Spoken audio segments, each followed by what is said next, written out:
بسم الله الرحمن الرحيم. نحمدك يا الله كما ينبغي لجلال وجهك وعظيم سلطانك، ونصلي ونسلم صلاة يليقان بمقام سيد المرسلين وخاتم النبيين صلى الله عليه وسلم وعلى آله وصحبه أجمعين. اما بعد، السلام علیکم و رحمت الله و برکاته.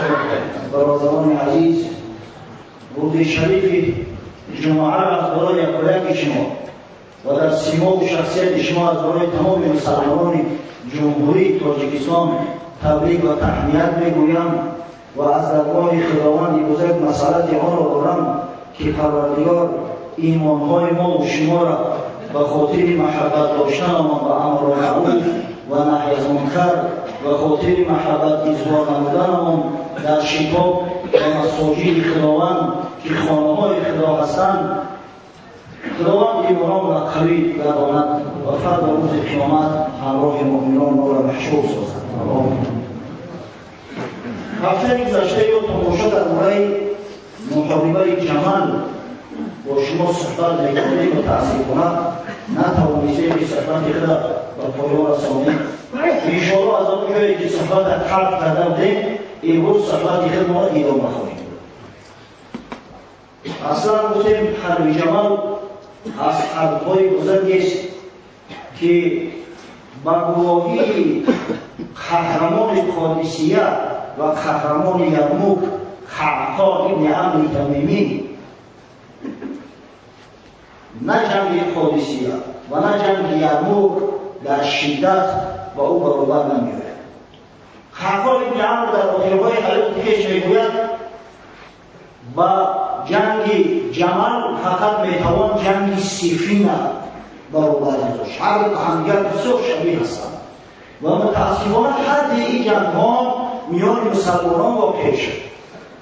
از این طرف هم شیرمردان، از این طرف هم شیرمردان، از این طرف هم مسلمان‌ها، از اون طرف هم مسلمان‌ها، از این طرف هم بعضی اصحاب پیغمبر صلی الله علیه و سلم، از جانب مقابل هم بعضی اصحاب پیغمبر صلی الله علیه و سلم.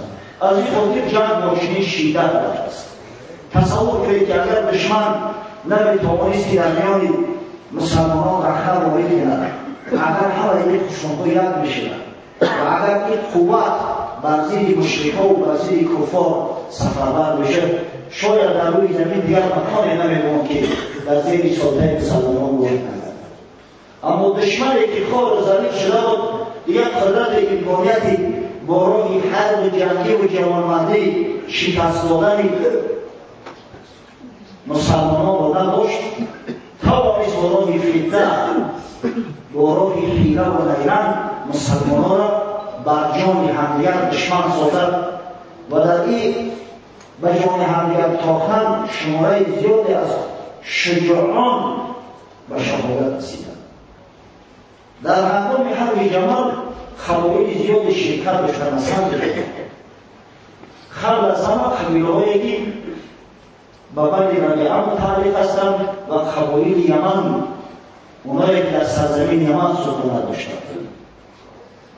حضرت علی کرم الله وجهه قبل از اینکه جنگ شروع شود اصلا سری جنگ نداشت، ولی انشاءالله وقتی واقعه جمل خلاص کردیم و در این موضوع با مفصل‌تر صحبت بگیریم.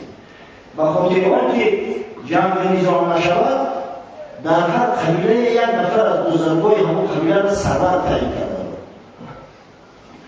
قبایل بنی تمیم، کنانه، اسد و مزینه در زیر لوا و تحت سرپرستی معقیل بن قیس می‌جنگیدند. قبیله بنی قیس تحت قیادت سعد بن مسعود ثقفی، برادر ابو عبید ثقفی یادتان باشد در حرب جسر، در جنگی که با فیلا مسلمان‌ها جنگیده بودند، در باید ابو عبید ثقفی با شما سفر کرده که در زیر پای فیل شهید شدند. یک از برادر هم بود و این سروری بنی قیس را آمده داشت.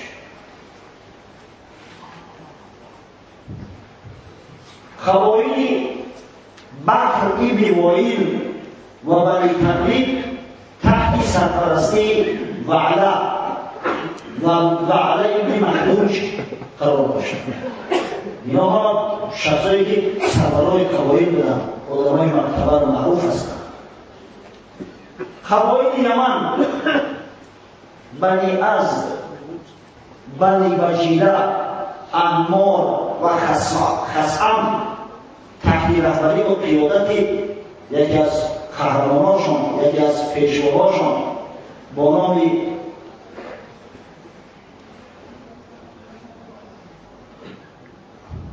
عجیب یک نام داره، نام فراموش کردم.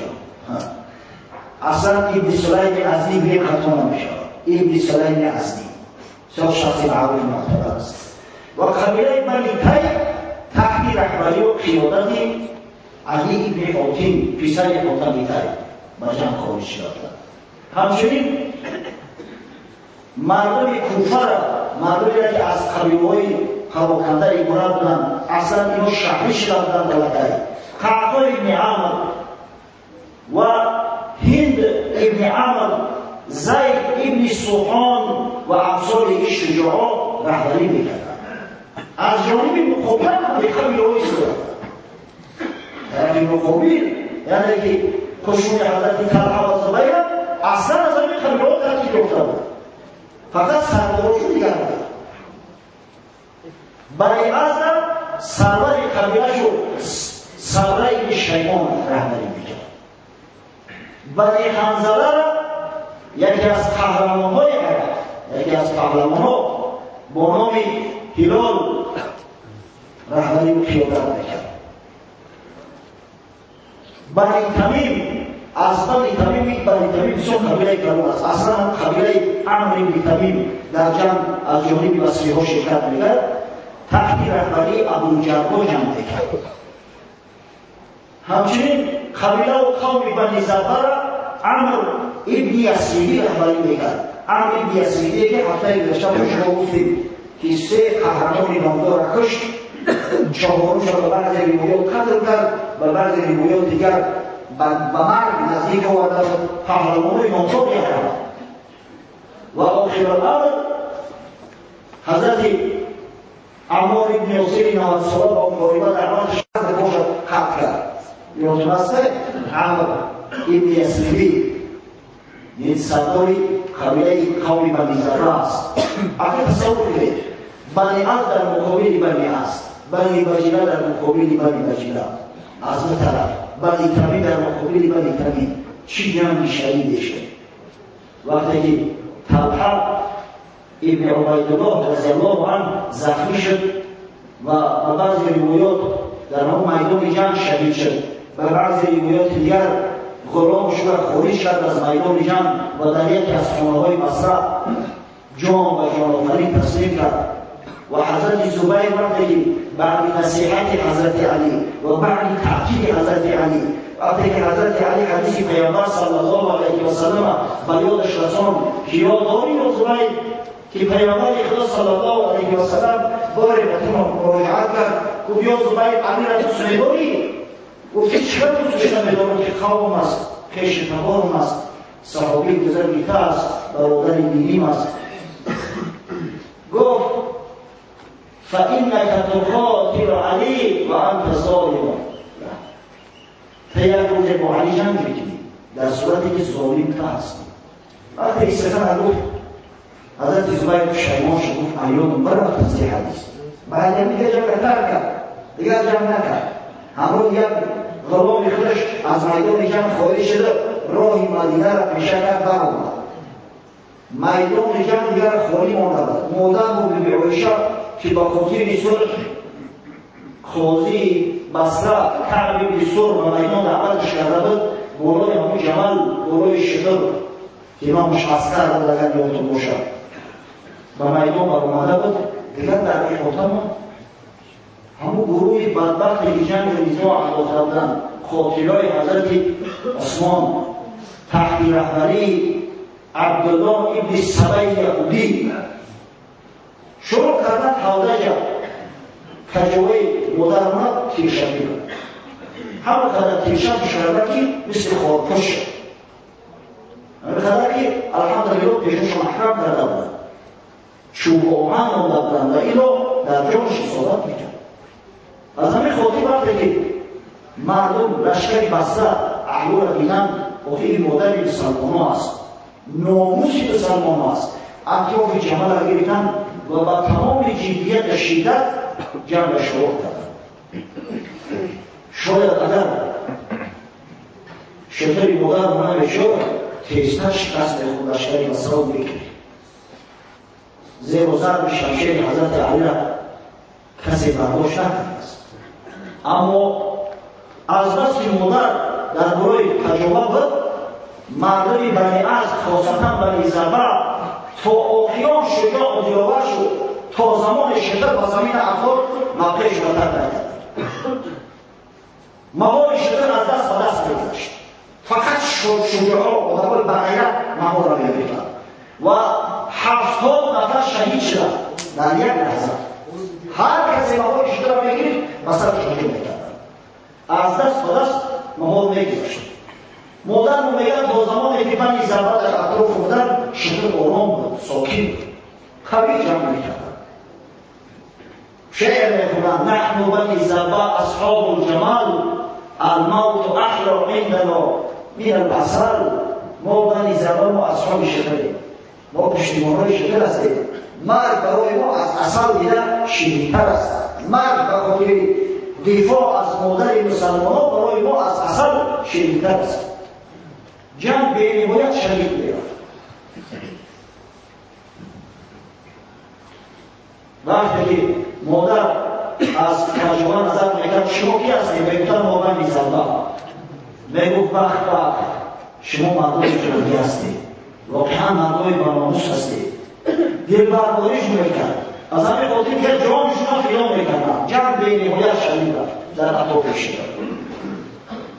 یک نفرش لجمه‌های شطر در دست گرفته و مادر را تسلیم می‌داد.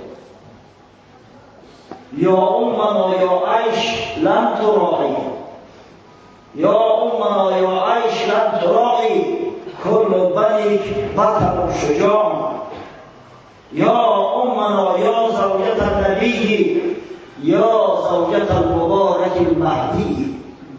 ای مادر جان پروا نکن، حق فرزندهای تو پهلوانای شجاع هستند. ای مادر عزیز ما که تو زوجه پیامبر ما هستی، زوجه پیغمبر مبارک مهدی هستی، هدایتگر. تا اینکه عاقبت امر حضرت علی وقتی دید که مردم زیاد قتل شدید، جنگ به نهایت شدید رفته، کسی قبول نمی‌کرد. حضرت امر کرد، گفت پاهای شطر را قلم کنید، دیگه علاج نیست. شطر را در زمین افت کنید تا زمان شطر هست خون مسلمان بجا شد. مالک ابن اشتر در جانب شطر حرکت کرد. اشتر نخعی اینا ما در یاد بگیریم. یکی از قهرمان‌های عرب است، قهرمان‌های اسلام که شاید در تاریخ مثل او کم داشته باشد. اشتر نخعی راستی یک کمبودی کرد. وقتی کوفی‌ها بلوا برداشتند و یورشکنان به جانب حضرت عثمان را برداشت شد، اشتر نخعی هم شد. وقتی که خاطره و بربرداد مادر نزد حضرت عثمان را بردن، حضرت عثمان را به شهادت رسوندن، اشتر نبود هم باشد، اما همراه همون کوفی‌های شورشگر بود. و این شخص بسیار جانسپرده حضرت علی است. در میدان جنگ کم جوانمردی بود که در مقابل شیش‌برداری کردن میتونست. وقتی که اول حضرت علی قبل از همه در وظیفه‌ی قرآن به اشتر مراجعه کرد. یا اشتر فرو کار بود. حضرت فرمان بداد کار اجرا بشه. جان را کم دست گرفتن، سروری برای حمدا پیشکش لشکر جمع می‌کرد. اشتر شمشیر زنان نزدیک آمد. بنی زبر علیه شجاعان و شهید شدند. قرشی‌ها آمدند. صنادیق قریش، شیرمجال قرشی اطراف شطر گرفتند. محمد ابن طلحه پسر حضرت طلحه از مقابل شطر گرفتند. مادر او پرسید کی هستی؟ گفت من محمد هستم، محمد سجاد. از بس که زیاد نماز میخوند با تخلص سجاد معروف شد. سجاد شد، یعنی بسیار سجاد کننده و او مادرها در حق دعا کرد و نگاه نصیحت میکرد. حضرت بیبی عایشه مادر در حق دعا کرد که پروردگار را از بهترین فرزندان آدم علیه السلام در کوشش کنم باشم که از بهترین فرزندان آدم علیه السلام باشید. و ماهار شده در دست جام شهادت باشید. محمد جوان پسر حضرت طلحه. بعدا ماهار شده حضرت عبدالله ابن زبیر گرفت. یاد باشد قهرمان بربر قلعه‌های بربری‌ها را شهر بربری‌ها را عبدالله ابن زبیر فتح کرده بود. یا تمام پسر حضرت زبیر تو پهلوان قهرمان ایماندار بود. ماهارش گرفت چی نداشت. باز مادر رو صدا کرد. یکی از گفتم این فرزند است پسری خواهر پسری اسما. بیبی عایشه مادر رو به عبدالله ابن زبیر خبر میشد. وقتی سخن گفتم مادر رو گفت وا سکل اسما. گفت اسما در مطمئن حضرتش میشید. کسی که به ماهور شکم میگوید زیده نمیمونم. جمسور شد. اشتر مجموعه به اومد از سر روش عبدالرحمن بن عطاب بن اسید پسر صدیق حاکم مکه، پسر شخصی که در 20 سالگیش حضرت رسول الله صلی الله علیه و سلم را حاکم مکه تعیین کرد، امیر مکه بوده شد. و این عبدالرحمن بن عطاب از قراء از حفاظ قرآن و همونی که از مکه و مصر اومدن در لشکر حضرت طلحه و حضرت زبیر رضی الله عنهما نقش امام را بازی میکرد. امام شد. عبدالرحمن بن عطاب به مقابل اشتر اومد اما در جنگ شهید شد. اشتر را قتل شد و حرکت همه آماده استطلاع شد. متاسفانه همین به اشتر در کتاب‌های که به خط کیوی در گویند خطا کرده در بسیارش اشتر می‌نویسند. این اشتر است. اشتر و این نامش نیست. نامش مالک ابن حارث است. اشتر لقبش است، تخلصش و همین نام در میان عرب معروف. حضرت عبدالله ابن حکیم ابن حزام یکی دیگر از شیخ‌های قریش، از اشراف قریش، در مقابل اومد و یک ضرب شمشیر گرم کرد. اسد ابن ابوالبختری پسر ابوالبختری ازش اومد و بعضی روایات اسد قتل کرد و بعضی روایات دیگر به همین از ضربه اسد قتل گذاشت. در میان مجروح‌ها بود، اخیر جان به سلامت زنده ماند. عبدالله ابن زبیر نخواست اشتر را دید. مهار شده در دست یک کسی داد و مقابل اشتر اومد. هر دو پهلوان هم دیگر را میشناختند. اشتر هم برسی عبدالله ابن زبیر اومد است. بعدا روایت میگم من گفت خیلی بسیار که اصلا همراهی‌های اساسی عبدالله ابن زبیر حضرت زبیر هر وقتی که میخواست از جنگ بس کنه همین پسرش با تحریکش میکرد این کار نکنه. مردم جمع کرده خیلی نیست.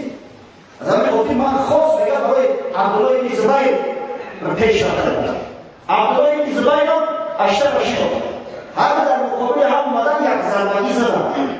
اشتر در فرق عبدالله ابن زبیر زد، کلاهخون جنگی شدوی سرش هم رو خیلی خون کرد. ضربه اشتر بسیار سخت. عبدالله ابن زبیر در پناه اشتر است. دید که کمی شباب پرید از گردن اشتر بردش کرد و بولای خودش شدش کرد. خودش از بولا، اشتر از بولا و از پایان صدا کرد اقتلونی و مالی کرد بکشه کفر خطی مالی بکشه و اشتر هیچ رو جمع کرد بزن اقتلونی و مالی کرد وقت و مالی کرد مالی مالی خطی ما بکشه که فساد در امت کرد اما مالی که کسی نمیشه. این مرد برون اشتر رو میدونیستن.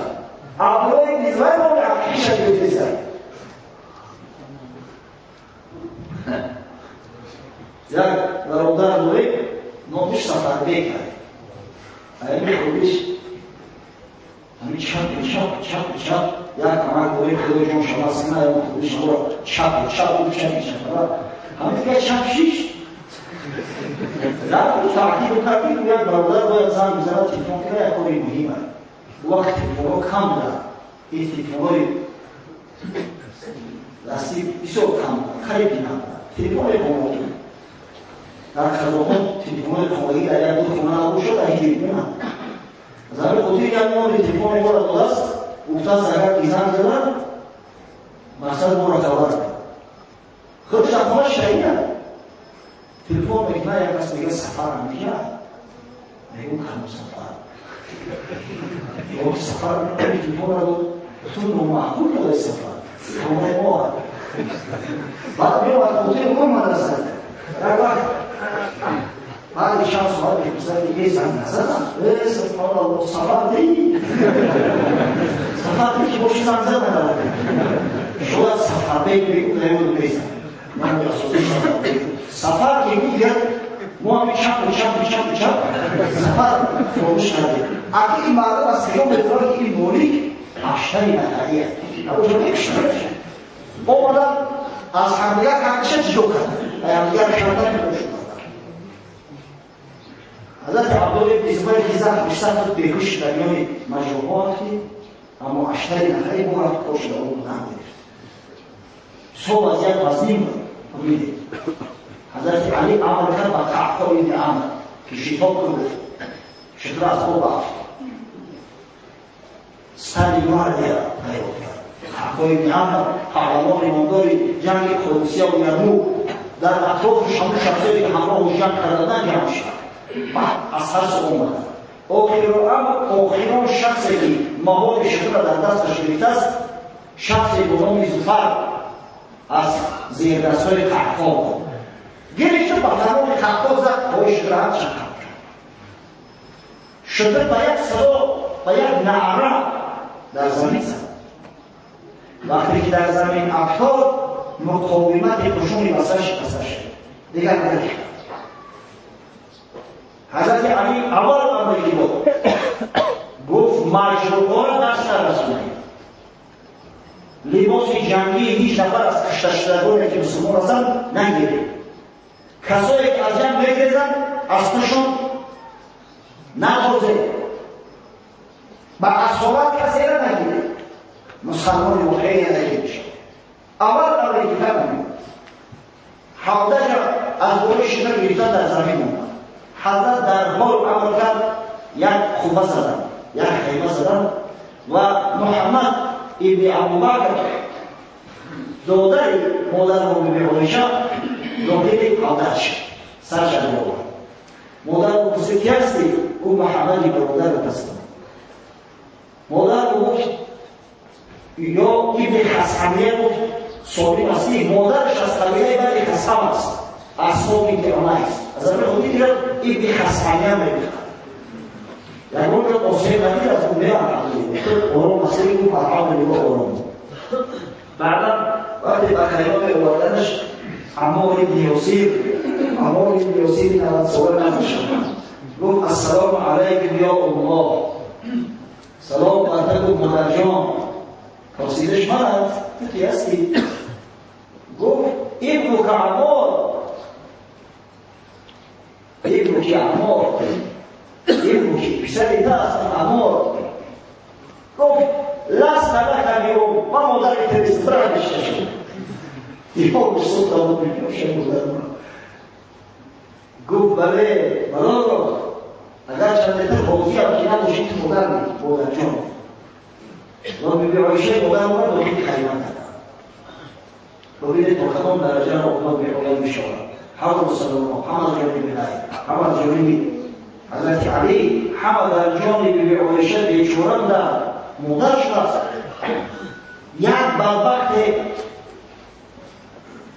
سر دولت به شرمت داخل خیمه نگاه کرد به نام اعیان زبیعی مادر وقتی دیده جمع لعنت خداوند ششون نخورد خداوند نست سر حق تو بگیر و چه سر داخل خیمه و برای مادر مستجاب شد این بدبخت را در دار کشیدن چشماش از آقا خوندن بدن حراش را گرفتن در یک چکوری به جنازه پرداختن سبا خوردش کسی که نسبتی حرم شریفه پیامبر صلی الله علیه و سلم این عربی بگه احمد است.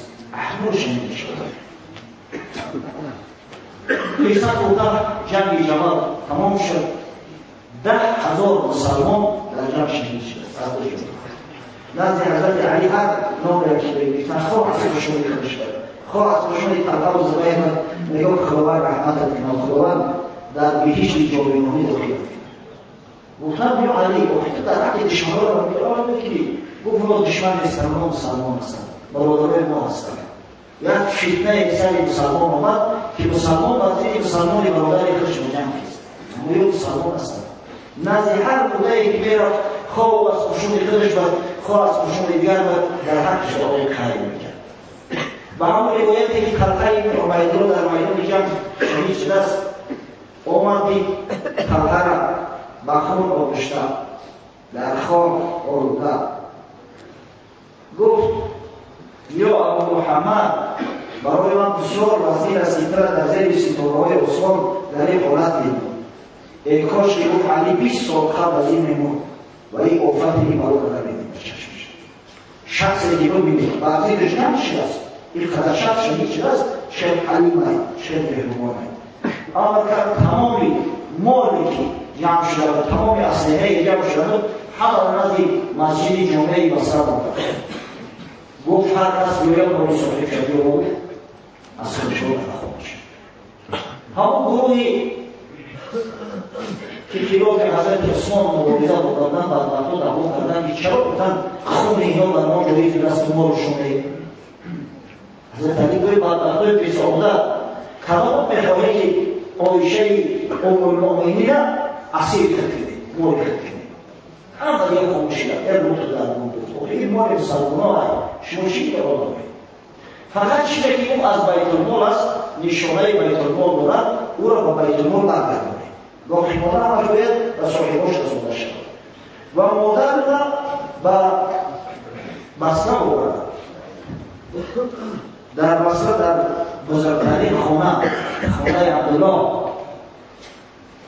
خزاعی واردش کردن. مادر در آنجا سکونت میکرد. اما اون کسایی که زینه مانده بودند گفته که حضرت علی عرض کرد که هیچ کس تعقیب کرده نشود. یکیش مروان بن حکم همون مروان کاتب حضرت عثمان داخل بصره شد. نزد یک مرد بنام مالک بن مسمع آمد گفت یا مالک ما را در امان نگیری؟ گفت بله. کجا بله؟ مردمی که عرب اصلا یک عقده داشت هر کسی نفسش تمام بود اینا خیالت نمی‌کرد. این مالک بن مسمع چی می‌خواهی؟ گفت باید برای به شام رفت و سوریه بود. مالک در شهر سوار شد شبانه وارد شد تا سرحد شام بودش از اونجا رسید شد. بعد وقتی که مروان بن حکم پادشاه شد امیر شد با فرزنداش وصیت کرد که مالک بن مسمع و فرزندای ایران شد در حالت چشم عزیز بدارید که در حالت تنبیه ما را دستگیری کرد. همچنین عبدالله بن امیر سابق امیر بصره او را نزد شخصی آمد و با کیویه گریتش عبدالله بن امیر هم به شام بودن رسوندن. حضرت عبدالله بن زبیر که در میان مجموعه عقیدتی بود در خون آغشته شبانه خزینه چه با بصره رسوند. در یک خانه پناه بود. بعدا صاحب خانه را گفت که نزد بیبی عایشه را و به بیبی عایشه رسوند که عبدالله بن زبیر زنده است در فلان مکان است. اما خواهش کردی به محمد خبر نرسوند. محمد همش شد. محمد تقویش شد. همش تقویش شد. دولاری کوشش شد. گفت محمد خبر نرسوند که محمد بسیار سرسپرده حضرت علی بابا دکتر علی تقصیر نکرد. دکتر عبدالله بن زبیر ما میکرد که اگر در دست حضرت علی بالا خطش میکنه معنی سودا. ببینید حضرت علی میگوید که مسلمان در طایفه آمده دو که دوزخ میشه. یکی از هر زیاد ما را بردار مردم میگیرن یکی از شکم را نظر میگیرن. هر دوشان دوزخی میشه. بیبی عایشه مدام وقتی با خبر شد محمد را تشتبه کرد خوب برد پسری خواهر اسما را بیا من از ایمان کرد به همه حمله کرد محمد نداشتم هر جنجال شد در شما حقارت گویت کردن اما محمد را تصمیم شد حضرت علی مجموعی خور نگیرید خوری نداشت ببینید بزرگی شخص دیگر گذشته را برگردان میکرد بعدها به سر مسلمان زمان میآید که یک طرف وقتی غالب بشه طرف مقابل تا تیفلهای گهوارش را میکشتن حتی مردهاش را کرده و آتش میزدن مسلمان هم کار میکرد از علی آموز آداب عمل اما حضرت علی نگذاشتن بارشون رو بگیرن شاید رجال کسیش تعرض کنن گفت خطا کردن اشتباه کردن در اشتباه خود خطا رفتن واقعا حق و جانب حضرت علی است اما او هم به خاطر طلب خون حضرت عثمان اومدن اونا را وزیر حضرت علی جمع کن نبودن اگر که میخواستن جمع کنن البته که به مدینه میرفتن از مکه با سنه میمدن اونا طلبکار خون حضرت عثمان بودن نمیخواستن میجمع اما ببینید که تقدیر دست دشمنان تا وایستن که آخر الامر در میان مسلمان همی فتنه ایجاد کرد حضرت علی وقتی که حاضر بسته شد مرد با نام ابوالرافع ابن رفاعه نزدش آمد گفت یا امیرالمؤمنین چی تصمیم داری چی مقصد داری گفت میخواهم که برم مصر و برادرها را به صلح دعوت کنم گفتم اگر سخن را قبول نکنی چیکار میکنی گفت اگر قبول نکردن از تنش دور میشد تو شری گناه من هستم گفتم اگر محترم پیش اطراف به من کردن نگذاشتن که برای چیکار میکنی گفت در اون صورت کوشش میکنم که شر از زور شما قدر نرسد در آخران حالت وقتی که جمع شروع کرده گفت بعد را من خودش جمع کرد وقتی که حضرت علی به نزدیکی مصر آمد خوشی مصرفا میومدن حضرت پیشتر آمدن حضرت زبیر و طلحه همراه عسکریاش ایستادند همون ابوالجنبایی که سرور قبیله عمرو بن تمیم بود حضرت علی از دوشی را گفت یا زبیر موقع مساعد است 1000 نفر مستواره یا گفت بیانش میدادیم باز که کاری علی را بود بکنیم به همون جمع خلاص ولی تنها است اشترش نرسید است اما زبیر را مراجعت کرد و دادر در فن جمع ما از تو مطرب جمع ما از تو دیگر رو خودتر میدونیم اما ما جمع نمیدونیم علی قعقای ابن عمرو پیشکی فرستاد تا اینکه بین ما مصالحه و صلح شود ما در آرزوی صلح از اعتبار با جمع نمیدونیم هیچ جانب جمع نمیخواست اما تقدیر چنین به دست داد آخر الامر مسلمان بر ضد مسلمان خیست و چنین خونها ریخته شدند زنها بیگاه ماندند همون عبدالله یک برادر یک به نام عثمان شخصی که در خونش مادر ابن عایشه را فرود آوردن در مصر که کلانتری خونه وسط خونه بودن عبدالله از جانب طلحه و زبیر رضی الله عنهما جمع کرد شهید شد برادرش عثمان از جانب حضرت علی جمع کرد حضرت علی وقتی که نزد مادر ابن عایشه آمد احوالپرسیش کرد خداوند گفت مغفرت کنم مادر را در حق دعای خیر کرد وقتی حضرت می‌آمد زنی همه عبدالله ناله میکرد برای شوهرش حضرت علی را دید گفت خداوند فرزندای تو را یتیم کنه همچنان یکی تو فرزندای عبدالله را یتیم کرد حضرت چیزی نگفت گویا چیزی نشد از خداش هم زنک ناله کرده و به صدای بلند در شام و عبارت کرده شعبا کرده مولی که اشتری نخیل غضب کرد گفت یا امیرالمؤمنین را بجزوری اون اجازت اینجا شدی را در کمشی رفتم گفت یا اشتر تو جاهیلی گفت پیغمبر صلی الله علیه و سلم وقتی که زمان جاهی بودن در مکه کافی و مشرک بودن ما را نمی‌داشتی سر نامزدی مانونه در حق مدهنش رو بزاریم این یک زمین سلمانه قراش مصیبت اومده است در حالت مصیبت آدم عقل شکو میگیره هر زن خوشتر میگیره اما از خدای که نمیشه میگیره خیلی اومد بود حضرت عبدالله بن زبیر نزدیک به عایشه مادر اومد خرید مدت یک مدرمی یا جراحی مثلا تمامت این بعدا همراه مدرم خارج شد. یعنی که در ابتدای ماه رجب حضرت علی امر کرد و محمد بن ابوبکر که تیار شد. 40 زن اشراف از مردم بصره همراه مدر را همراه کرد. 40 نفر زن که تنها نباشد و فرستاده شدش 2 میل همراه شد. در بعضی روایات مدر 2 منزل این 2 منزلش 80 کیلومتر بشه. بعدا وقت خیلی کردم مدر رو بروشن و میدوندم بین ما و بین فرزند علی یکم کار نشده است. فقط همون نافهمی های شده است که عادتا بین زن با هیوراش میشود با خشت و با شود دیگه یکم کاری دیگر نشده است. علی پسر من است، از زهاد صحابه است، از بزرگای ملت است و امیر المؤمنین است.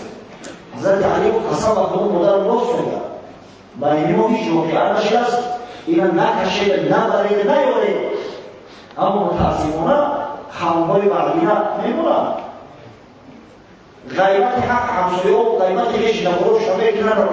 او کسایی که چندین عصرها بیشتر گذشتن اونها را نمی‌مونن پاشون را خوریدن. انا بدبخت‌ها جامعه خویدن میکرومنان خواستن اهل تشیع که متاسفانه دیگر دامن باد میتن در حق مادر مبیب عایشه، در حق طلحه، در حق زبیر که سرسفره‌های پیغمبر کتاب بودن، سرسفره‌های دین مبین اسلام بودن، سخنهای کبیر بگن. لعنت بر کسی که اصحاب بزرگ پیغمبر صلی الله علیه و سلم بعد گذشته 1400 سال مقام بسیار کمال نامردی است. قسم بسیار نامردی است. این قدر تأکیدی که پیغمبر کرده است لا تصبوا اصحابی را به شما ندیده بگید. قسم به خدا اگر یک نفر شما مثل کوه احد طلا داشته باشد و در راه دین و شریعت سر کشیده در راه خدا ثواب یک مشجع یک نفر از صحابی من به ده گرفتن میتونه. اصحاب پیغمبر میگه که در رجب معذرت وقتی تصور گرفت شخص اصحاب بزرگوار پیغمبر خواستن شخصای شریف مثل ام المؤمنین بیبی عایشه محترمه مثل حضرت زبیر بن عوام حواری پیغمبر شخصی که در وقت حیات بودن رسول الله صلی الله علیه و سلم بشارت بر جنت برسید. شخصی مثل طلحه بن عبیدالله که حضرت رسول الله شهید زنده شده بود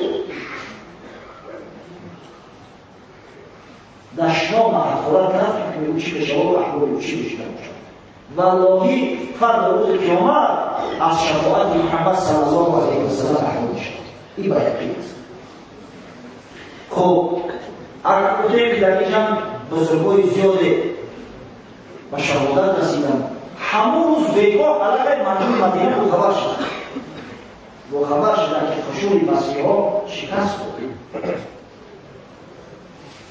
معرفه از جمله ابن اسیر در تاریخ الکامل، امام طبری در تاریخ امام و الملوک، ابن کثیر در تاریخ البدایه و النهایه و دیگر معرفه روایت میکنند که بیگاهی روزی همون روزی پنجشنبه بدهی کرد والله اعلم در دهمی ربیع الاخیر واقع شده اینجا. یک لوشخر چیزی از دستش افتاد در مدینه منوره در نزدیکی مدینه وقتی که برداشتنش یک کف است، کف قچله‌ای و در همون کف یک انگشتری را گرفته که با عبدالرحمن ابن عطا ابن اسید متعلق است. همون امامی در لشکری طلحه و زبیر رضی الله عنهما بود پسر عطا ابن اسید دستی همون را یک خواب گرفت دست خرماز میکرد از بیرفت است همون میافتد و مردم مدینه برسد اول که بیگاه قربان میشوند که جمع شد و در جمع لشکری مسئله شکست.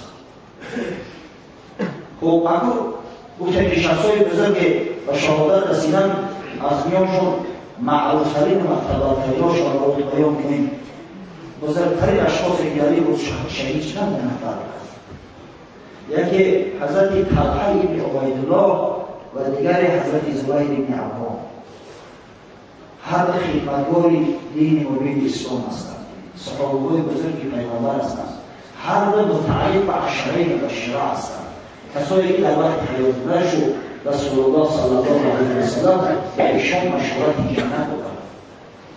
حضرت طلحه ابن عبیدالله از خیلی قریش است، بسیار ثروتمند. وقتی که آگاه شد که شخصی یعنی که محمد صلی الله علیه و سلم میدونست، آگاه شد که محمد خشک پیغمبر ایران از دست از اون خیرات میزند، نزد دوستش ابوبکر صدیق آمد و حضرت ابوبکر صدیق دوستی میکرد.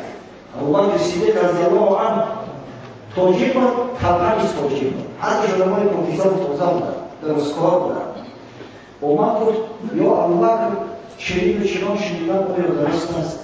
حضرت ابوبکر گفت بله، قسم به خدا این پیغمبر است. و طلحه اول نزد رسول الله صلی الله علیه و سلم و طلحه کلمه شهادت در نزد پیغمبر اصرار کرده و مسلمان شد.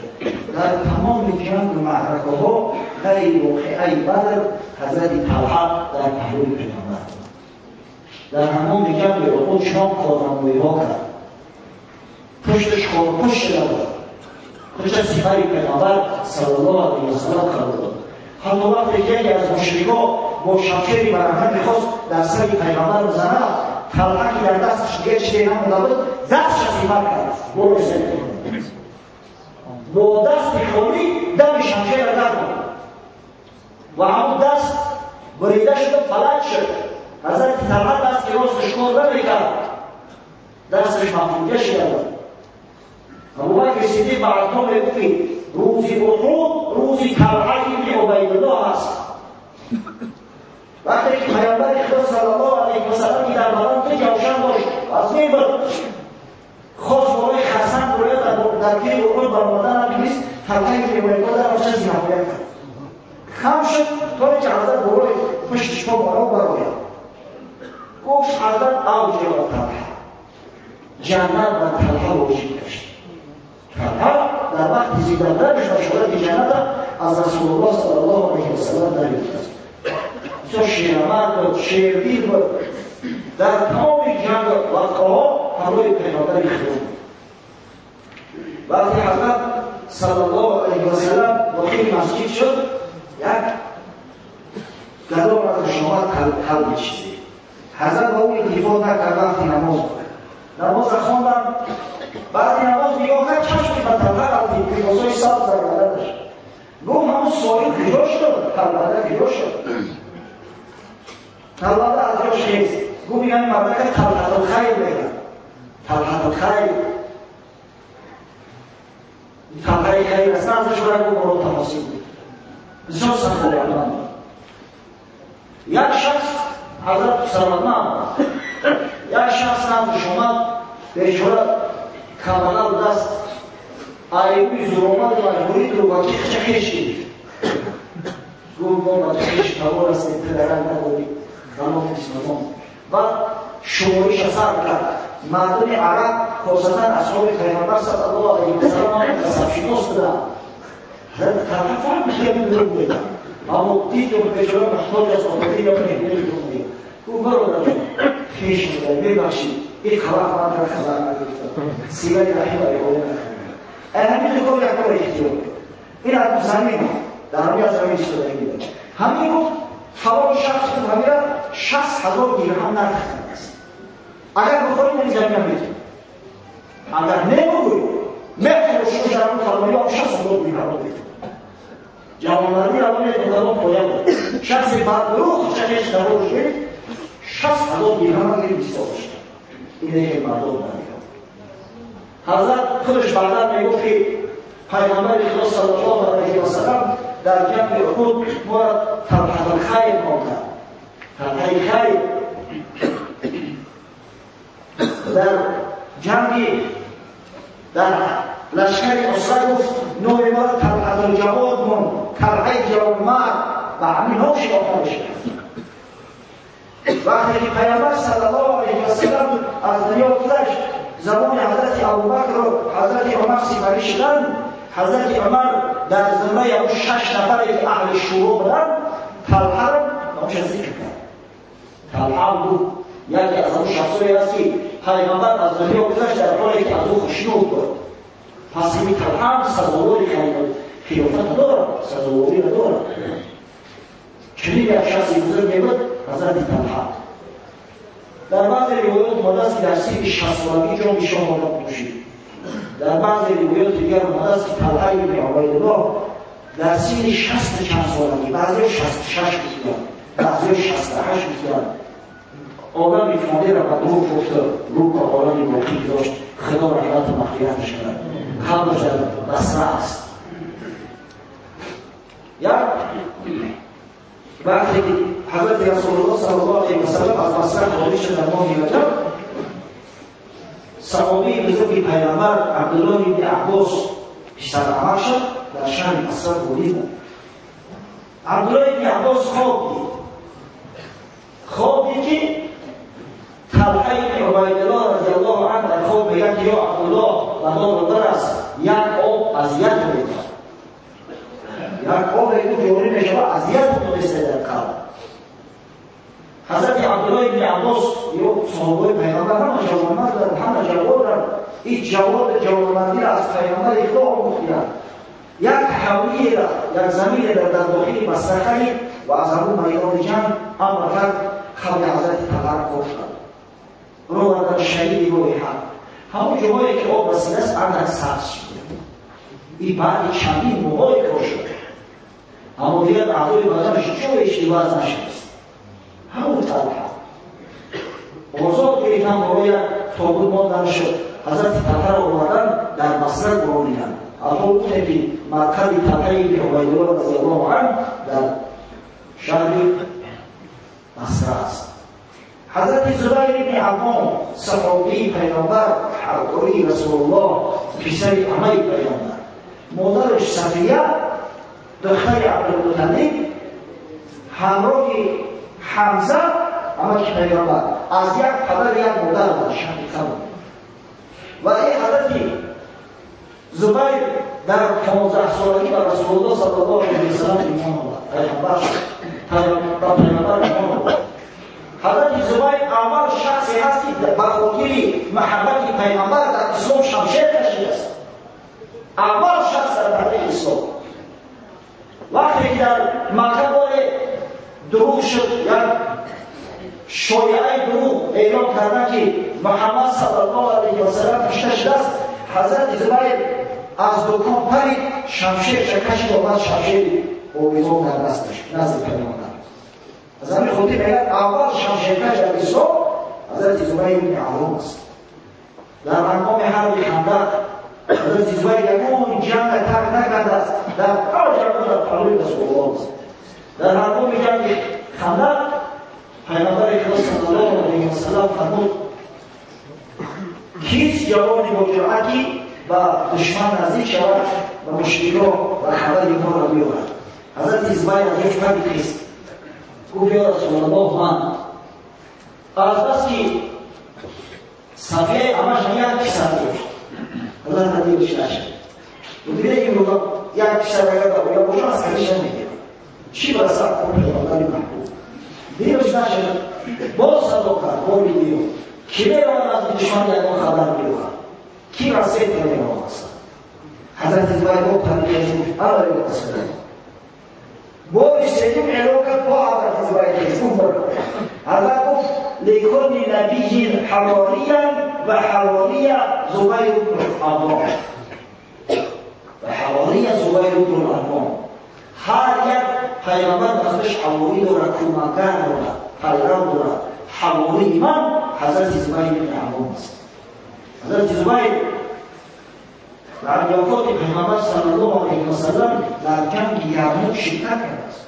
همون جنگ بزرگی که بین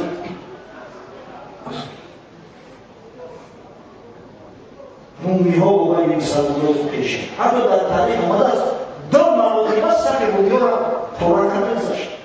ای پیش میدن ای پیش در جای رومی تو همین درجه و جسور و غیور بود. حضرت زبیر وقتی سخن پیغمبر صلی الله علیه و سلم از زمان علی کرم الله وجهه شدید ترک جمع کرد، گفته مردای غلامش خارج شدند از سوی مدینه می‌آمدند. از راه از نزد قبیله بنی سعد می‌گذشتند. احنف ابن قیس سردار قبیله بنی سعد دید گفت این زبیر اینقدر مردم از جمع بود و جمع جمعی رفته باشد لشکر رفته باشد. یک نفر با صحابش بریم تحقیق کنه چی نیت دارد؟ شخص با نام عمرو بن جرموز همراه دیده رفیقش در لحظه روایت اومده است. از صحابه حضرت زبیر آمدن نزدیک شدن. بعد گفتن بدکار دارید، سخن دارید، حضرت نزدیک شوید. غلامش اگر چنده دید گفت یا زبیر می‌تونید اسلحه دارم، اینو در مدن شوزیره دارم، شمشیر دارم، نزدیک شما کرد. گفت مسلمان هستم بیار نزدیک شما. مسلمان دارم، برادر مسلمان شدم. اومدن نزدیک همراه شما بشیشتن وقتی نماز شد. حضرت زبیر گفت الصلاة وقتی نماز شد از برادران نماز نمیخونید. گفتم حضرت پیش بزن. صحابی پیغمبری معامله داریم در حضور پیش دستی کنید. حضرت زبیر پیش گذشت در حین نماز با خنجر با جوانمردانه زدن خفه شد. در روایت دیگر آمده است که منتظر سلام وقتی که حضرت زبیر خواب کرد در حمام خواب بلند خطش کردند. سرش از بدنش جدا کرد. و عمرو بن جرموز به خاطر جایزه گرفتن گفت نزد علی ببرمش، این دشمن علی است، از دید علی قصص جایزه بدم.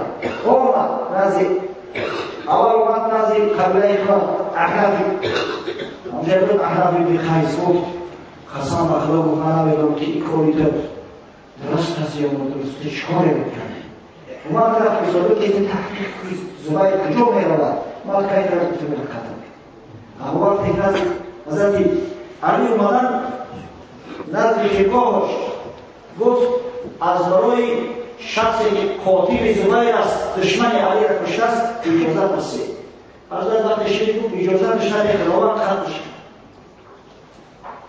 خداوند خطش که این لعنت زده است و لعنت خدا بیدار شد. وقتی شمشیر زبیر حضرت جریان شد گفت پیغمبر خدا صلی الله علیه و سلم شمشیر را بعضا در دست بگیرید. میگفت اول شخصی که در اسلام شمشیر کشیده است همین زبیر پسرخوانده ما است. چی وقت ها بود بگه که این شمشیر غم اندوه دشمن از سر پیغمبر صلی الله علیه و سلم دور کرد. امروز شما سالی را قتل کرده خداوند علاق کرد. عمرو بن جرموز در بعض روایات اومده است چشمدار نبود که این کار شد. زمین خاطر خودکشی کرد، خودش قتل کرد که من کاری نادرستی انجام دادم. در بعض روایات دیگر اومده است که زنده اما ردی معرکه شد. در کوفه نیزش بعدا در زمان خلافت عبدالله ابن زبیر وقتی که عبدالله ابن زبیر به خلافت رسید و برادرش مصعب والی کوفه تعیین کرد، عمرو بن جرموز پنهان شد. مزافر کرد. مصعب دید نامه نگفت که من کارش نمیگیرم. من حیف میدونم که بخوری زبیر ابن عوام یک عمرو بن جرموزی گمنام بکشم. نمیشم کارش نمیگیرم. حالا در پیش خدا جواب شده شد. حضرت علی امر کرد سر زبیر باز بودن به همون مکانی که به شهادت رسیده بود در وادی سیوا. همونجا گم آمدنش و آهسته آهسته در اطرافش مردم خانه انداختند. امروز در عراق یک شهر است به نام شهر زبیر که مرکز حضرت زبیر بن عوام در آنجا قرار دارد. به نام زبیر آن شهر خانه و می‌بینید که مردم ما چی مقدار محبت دارند نسبت به صحابه پیغمبر. یک ساله ما با زبیر رفتیم. زبیر در آنجا میگن قبری 44 دوستی خدا از 44 صحابه پیغمبر از جمله یک قبری را بودن نشان دادن بودن یک قبر زبیر بن عوام است. یک جای دیگر نشان دادن بودن یک قبر طلحه بن عبیدالله است. ببینید اون حضرت اینجا ناومدن. قبرشون معلوم است در کجا هستند، مکان شهادتشون معلوم است، اما از فرق محبت شاید فقط یک آدم صالح باشد در اونجا مردم از سطح محبت نام همون بزرگوار را در این خنده ها گذاشت یعنی زیبانجاش میگه. انشاءالله خاطره اینه که این بزرگوار ابدالآباد در خاطر امت اسلامی باقی میماند و غرض از مفصل بیان کردن قصه جنگ جمل آمد که متاسفانه ما و شما از جنگ جمل خوب واقف نیستیم، کم آگاه هستیم. نکنه که خدای نکرده مردم شیعه‌گرا در فتنه پردازند و بعد دلیل حجت‌ها را درست هم درنگ شود. من یاد دارم که باره درباره حضرت معاویه صحبت می‌کردیم، از در مسجد بعد نماز جمعه خارج شدم، یک جوان خوبی که خواب مسجد است نزد اومد بود دولار گفتم معاویه رضی الله عنه میگوی یه سبحان الله بود من معاویه رضی الله عنهما میگو پدرش ابو سفیان است صحابی پیغمبر چون کسی که خدای تعالی از اونها راضی است صحابه پیغمبر هستند رضی الله عنهما علی گفتیم معاویه بر ضد علی جنگ کرده است گفتیم بله جنگ کرد حالا انشاءالله قصه جنگ معاویه را با حضرت علی برات بیان میکنیم همه جا حق با حضرت علی است اما صحابه پیغمبر اجتهاد کردند اونها مجتهد بودند و رسول الله صلی الله علیه و سلم تاکید میکنند حدیث صحیح است متفق علیه است اذا اجتهد الحاکم فاصاب فله اجران و اذا اجتهد فاخطا فله اجر واحد. وقتی که حاکم مجتهد اجتهاد میکند و در اجتهاد حقیقت در میومد حق به جانب او باشد صاحب دو ثواب میشود. اما اگر اجتهاد کرد و در اجتهاد خود به خطا رفت با وجود به خطا رفتنش صاحب یک ثواب میگردد. از این خاطر بسیار احتیاطکار باشید با فتنه مردم غیر داده نشود. انشاءالله در اینجا قصه واقعه و حرب جمال را ما رسوندیم. گمان میکنم انشاءالله که معلومات کافی برای حرب جمال پیدا کرده اید. انشاءالله اگر خداوند نصیب گردانده باشد از هفته آینده شروع میکنیم با ابتدای قصه جنگ صفین و بعدا خود جنگ بسیار جنگ سخت. اگر در واقعه جمال 10,000 شهید شده باشد در واقعه صفین 70,000 شهید شده. این روایت جنگ سخت بود. اگر در جنگ جمال از جانب کوفی ها و حضرت علی 20,000 و از جانب بصری ها و طلحه و زبیر 30,000 جنگ باشند در واقعه صفین از جانب حضرت علی و بعض روایات 100,000 و بعض روایات 120,000 حتی بعضی 130,000 گفتند. از جانب شام و حضرت معاویه 150,000 لشکر شرکت کرده است. قهرمان‌های نامدارترین معروفترین صنادیق عرب بطل عرب همه در اینجا شرکت داشته. انشاءالله مفصلا درباره واقعه صفین است با شما صحبت خواهیم کرد. و آخر دعوانا ان الحمد لله رب العالمین. استاذ اسمت الله و طاهر جان دعا میکنم که خداوند سعادت دارین نصیب و روزشان را کند. خداوند در کسب و برکات عطا کند و خداوند محبت اسلام در قلب شما بیشتر بزرگتر کند. در حق برادرم حاجی محمود شیخ دعا میکنیم که خداوند در تجارتش رونق دهد و پروردگار جمیع مراد و مقصوداش را حاصل گرداند.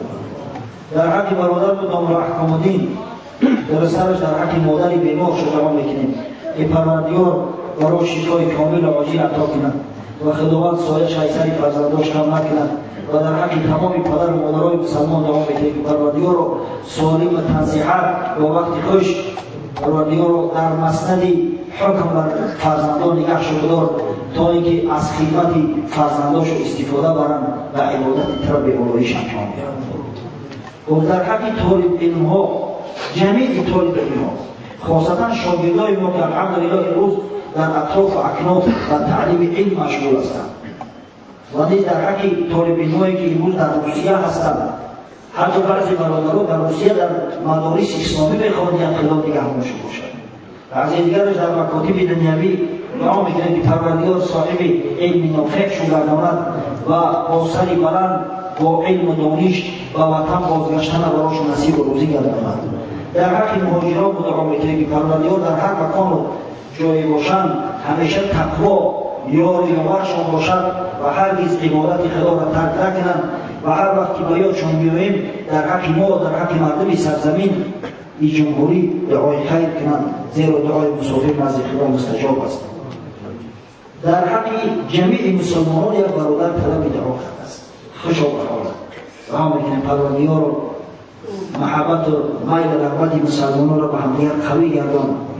خدای خداوند را مساعدت فرما که همیشه مسلمان برادر دوستی مسلمان باشد، هرگز در کینه و کینه‌توزی برادر مسلمانش قایم نشود و پروردگار از فتنه و شبهات ملت اسلامی را در پناه امن خویش محفوظ کند. خوب یک برادر ما صاحب پسر شده است، فرزندش محمد نام کرده است. این از فرط محبت از همین رادان رستکت به مسجد ما آمده است. من در خانم در خواب خیرالله از خواب زدم بیدار کردم که همین فرزندکه در گوشش اذان بود. نام پسرک محمد نامیم به حقش دعا میکنیم که خداوند سالم و کامل نگهش بدارد و پروردگار مجاهد راه حق و کمالش برساند که به همین نام سزاوار باشد. در حق تمام تفلک‌های مسلمان دعا میکنیم.